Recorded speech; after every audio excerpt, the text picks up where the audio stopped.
Welcome everybody. Welcome everybody to our international afternoon tea. If you'd like to take a seat now, we're going to start. Just sit anywhere, grab some food, sit down, maybe find someone to sit with as well. And we're here to discuss can I be a Christian and stay faithful to my culture? No, we're discussing is Christianity compatible with science?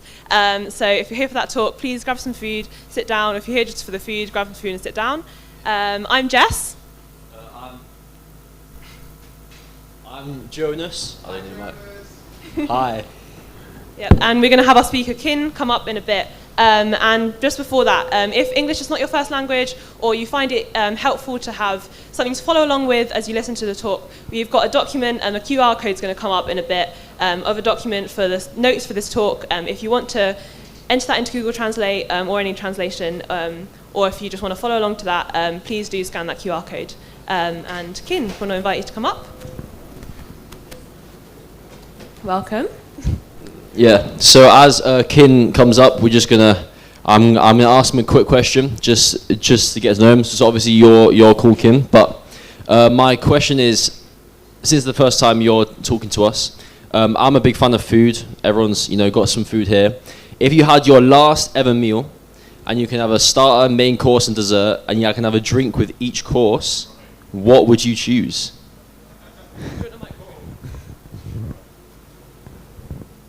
It's very impromptu. I would choose a donut, and then followed by wonton soup noodles, and probably a black forest ghetto. Nice, strong choices. Very decadent. Yeah. Okay. Yeah, and then So you have the floor. Okay. Can we all come a bit closer to the stage? Yeah, I like to at least be like striking distance with all of you. Throw the mic and my laptop, when I get a bit angry.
Right, welcome everybody.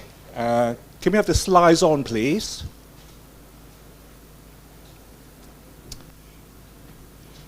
Okay, because of the bright lights, I can't see all of your faces, but you can see mine. All right, yeah. You can hear me, okay? Yeah. Good, very good, very good. Yeah, yeah. My name is Kin Fan Lau. I would say that Fan is my middle name, okay, and AKA Kin, right? Kin, not Kim, but Kin. Okay, next slide, please. You see, whenever you go to a talk, it's good to know the speaker a little bit better first. Okay, so I'll just give a big intro to my family. Right, the big guy on the left, okay, to you is my eldest son Wesley. He's a full-time fitness instructor in one of the pure gyms in London. And this photo was taken last July when Adam, my younger son, graduated at Manchester. Okay, so next to me is my darling wife, and there's me there. Next slide. Okay, I work in IT. I'm a full-time database administrator. All right, and I've been at it for the last 25 years, far too long. Okay, and this is my room where I work, full of monitors and screens, okay? And you say, why do I have so many monitors? That's because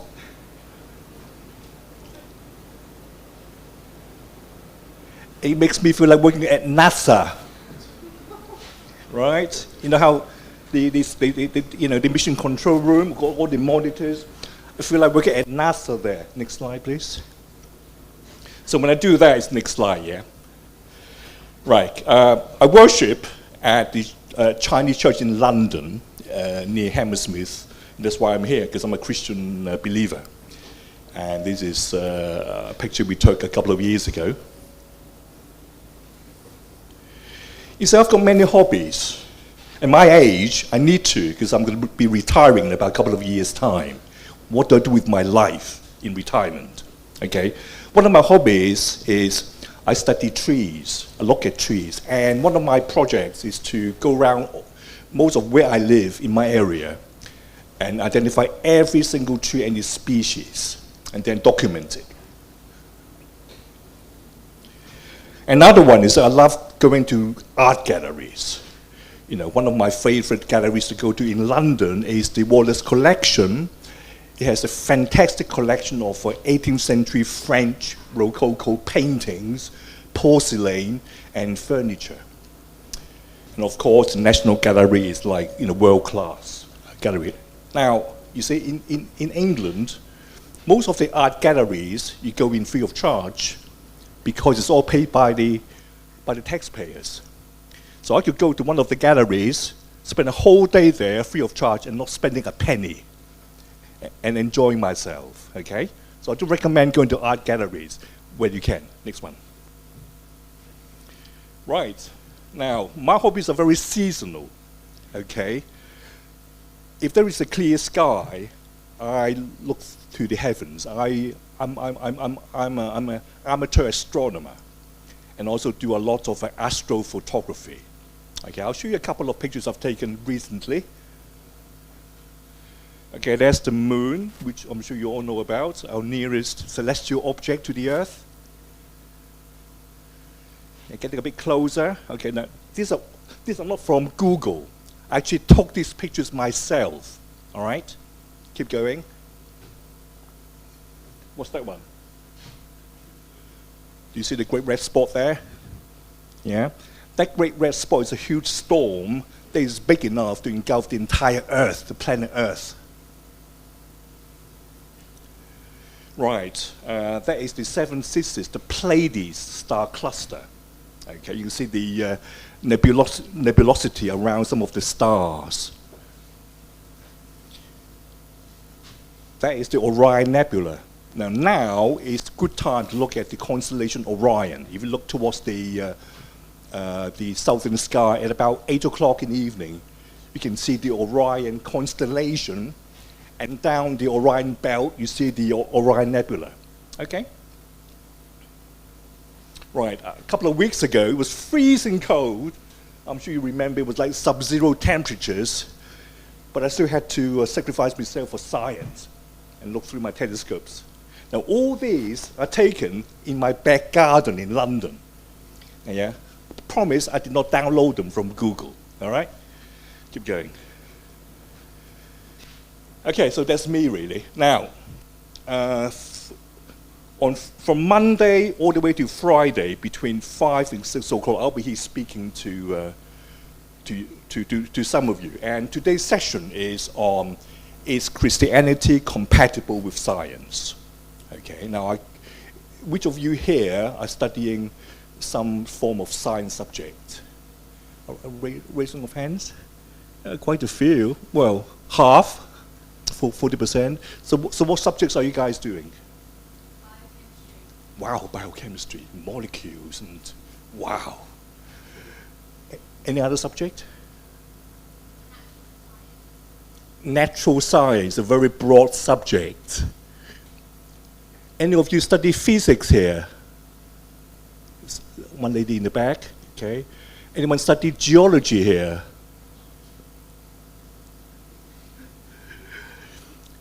Anyone studied computing science or IT here? Couple here, yeah. Very good, yeah. Well, Warwick is the ranking's gone up sky high these few years. So you're at a very good university here. So assuming that you guys come here because you're interested in religion and also in science, are they compatible at all? All right. Now,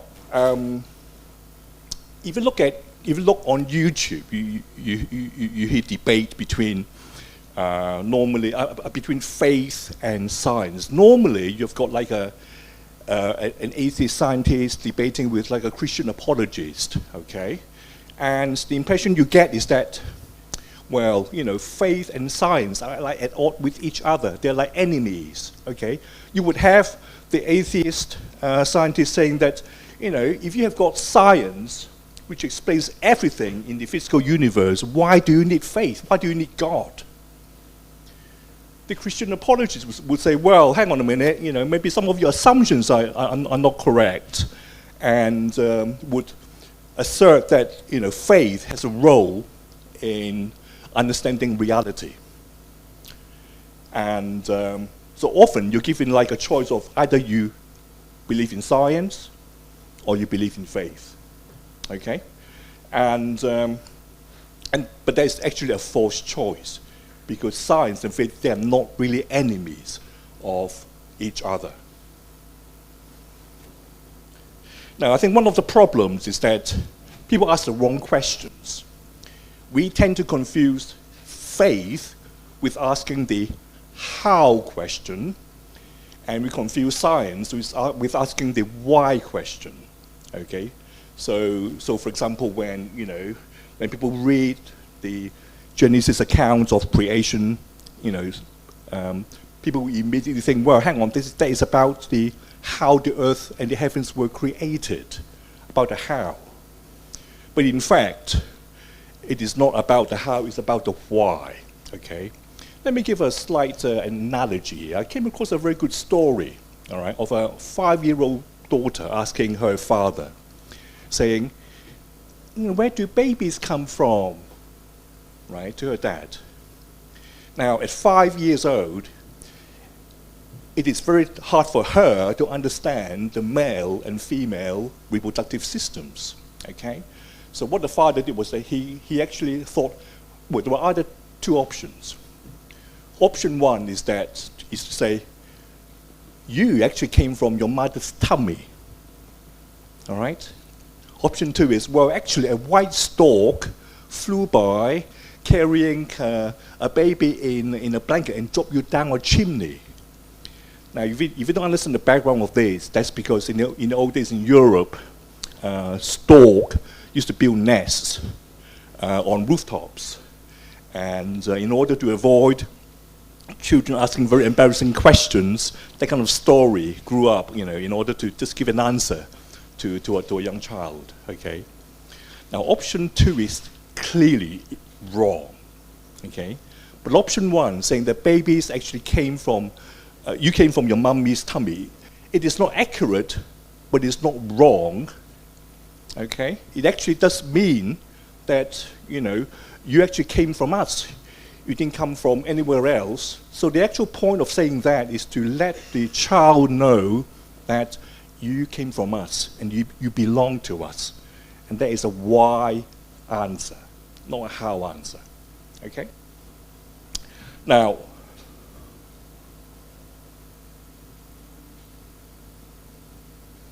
okay, I think in talks like this, I have to mention the Genesis account. People always ask this question. How do you actually square the Genesis account with, say, the Big Bang Theory, for example, all right? Okay, if you look at the Genesis account, day one, it says, the Bible says that God created the heavens and the earth, and there was day and night. On the second day, the heavens were separated from the water. And on the third day, dry land appeared from the water. And you've got dry land and seas. And you have vegetation, plants bearing seeds, and fruit-bearing trees. And if you look at day 4, day 5, and day 6, day 1 corresponds to day 4. That's, we have day and night, and yet in day 4 we have the sun and the moon. On day 5 we have winged creatures, And we have great sea monsters and swimming creatures that correspond to this heaven and water. And day 6 talks about all kinds of land creatures and creeping creatures and mankind. You can see a correspondence there. In fact, that structure is a poetic structure. It is a poem, poetic genre. So when you come across in any language that it is a poetic structure, the language is non-technical. Okay? Beware, you don't treat it like literal. Okay? So that is a story, that is a narrative, that is storytelling, as well as being non-technical. Okay, so in my case, okay, I could say God used the Big Bang to create the heavens and the earth. I'm mixing theological and scientific language in one single sentence, and the two can be compatible. Okay, now let's move on. All of us are influenced by our worldview, which comes from our own culture. Okay, I was born in Hong Kong, but I grew up mostly in the West. So my education from secondary and university was all in England. Okay, what about some of you? Have some of you come from really far away land, like Latin America or Asia? Wow, that's far enough. The Cape of Good Hope, that's very far. Thank you. Anyone else? Nigeria. Hi there. Where are you? Oh, you're at the back there. Okay. That's West Africa, isn't it, Nigeria? Anyone else? Yes? Sri Lanka. South Asia. Okay, so we are from four corners of the earth, really. Now, in Western thinking, the spiritual world doesn't really exist, or at least a bit skeptical about its existence. All right, because some of you came from a different culture and on a different continent. Okay, I think especially in Asian cultures, reality is consisted of both physical and spiritual dimensions which interact with each other on a daily basis. So for some people, thinking about faith is easier. For others, it's more alien because our culture doesn't quite encourage it. Okay, now first of all, I'm talking about Christianity. The Judaic-Christian faiths are based on revelation. By that I mean that God has in times past revealed himself to us in stages. Okay, now, if God is the creator, we are the creatures, there's no way that we can understand God's character. Yeah, we can do physics, we can do biochemistry, we understand how the universe is all pieced together, but as to why the universe is here, why we are here on this planet, okay? Why the world is such a mess? How come human beings can talk about love and yet we can actually have wars against one another? Doesn't quite make sense. There are so many contradictions. Why are we the way we are? Now, the whys, okay, God has revealed himself to us through the Old Testament and the New Testament. And this means God has left a lot of evidence around us in the world, around us in our lives, to point us to his existence and his presence. And we just need to see and recognize them and find them. Okay, now, there is a thing called general revelation. I'll just talk about one category tonight. Through nature, okay, we can see evidence that God has his fingerprints all around us. It always amazes me. Anyone does maths here? Right. It always amazes me that the logic we use in our mind, in order to understand, how the universe works, okay, that coincides with the logic that governs all the physical laws in the universe, may it be physics or chemistry, whatever. It always amazes me, because if the logic in our mind is slightly different from the logic that governs the universe, then no matter how much you try to understand the universe, you're going to be a bit out all the time. All right? Now, in his famous publication, Principia Mathematica, Sir Isaac Newton wrote, "The supreme God is a being eternal, infinite, absolutely perfect, and from his true dominion it follows that the true God is a living, intelligent, and powerful being."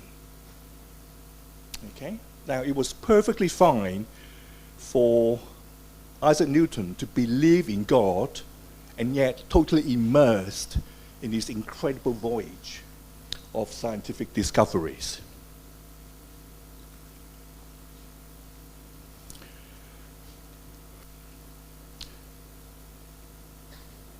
But general revelation doesn't point people to the Son of God, to Jesus. And Jesus is the key. We'll talk about more of that in the coming talks. Now, through special revelation, God especially revealed more about himself through his dealings with the people of Israel, all the way from their founding father Abraham, then Moses, David, and the prophets. And the climax, the pinnacle of God's revelation comes in the form of Jesus Christ. He is God's only Son and became flesh like us.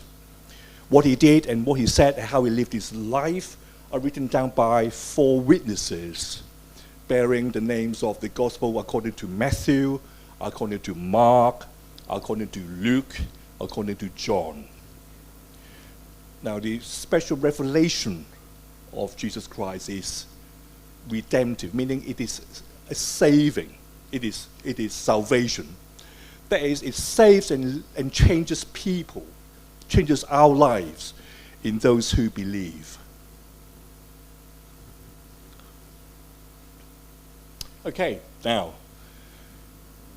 this is for personal. Okay, we can talk about we can talk about general and special revelation, but what does it mean to me, though? Okay. Now, just like in science, when you have got hypotheses and you gather evidence by observation, by experimentation to prove the hypothesis, I ask the same questions too. That if Christianity is a religion based on revelation, then from all the experiences that I've had and all the knowledge and understanding that I've gained, do they convince me that there is God? And Christianity shows us the way to God.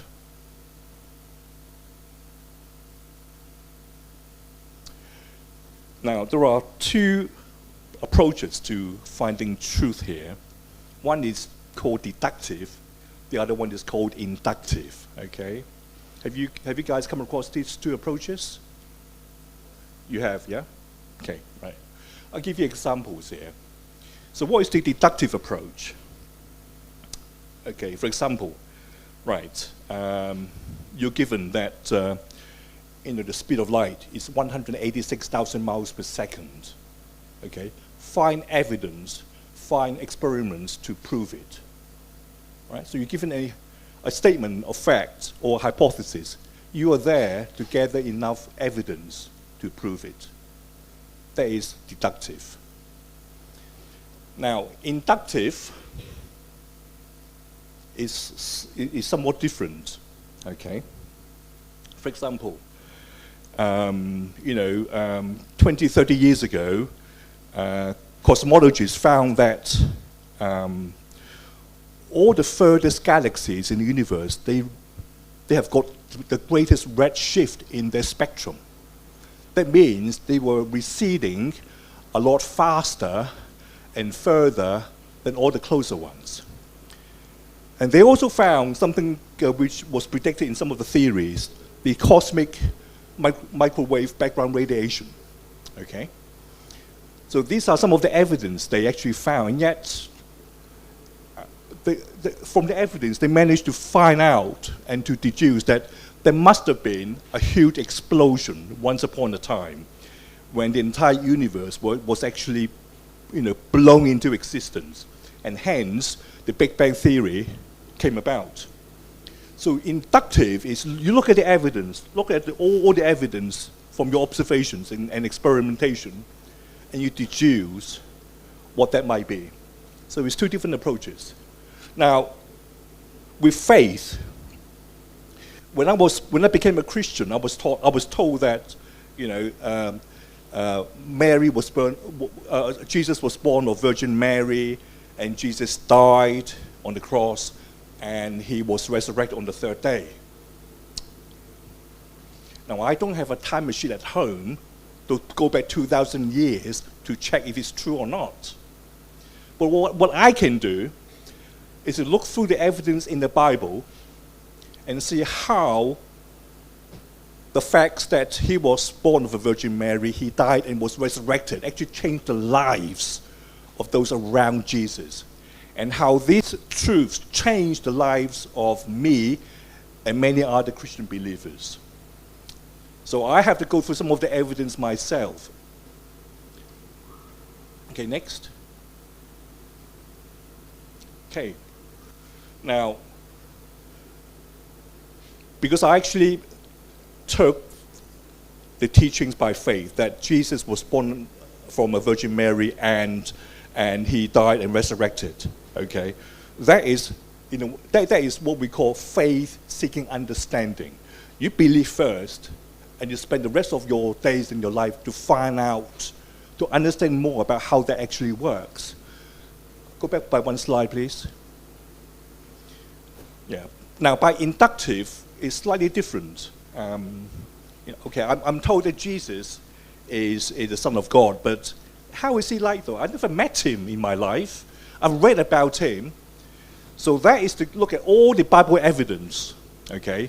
And look at the evidence in my life by my faith in Jesus and see how they all piece together, okay? It's a bit like doing a big jigsaw puzzle of Jesus Christ.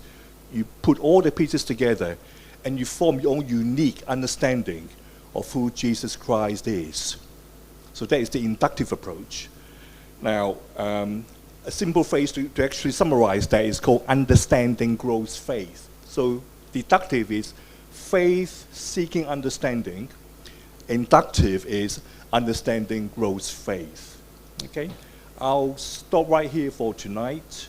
And let's see if you guys have got any questions to ask about any of the points I've raised. Okay, now tomorrow you must come because I'll show you a lot more pictures of what I took of the night sky. It'll be a lot more to see. All right, so you must come tomorrow. Anyway, any questions?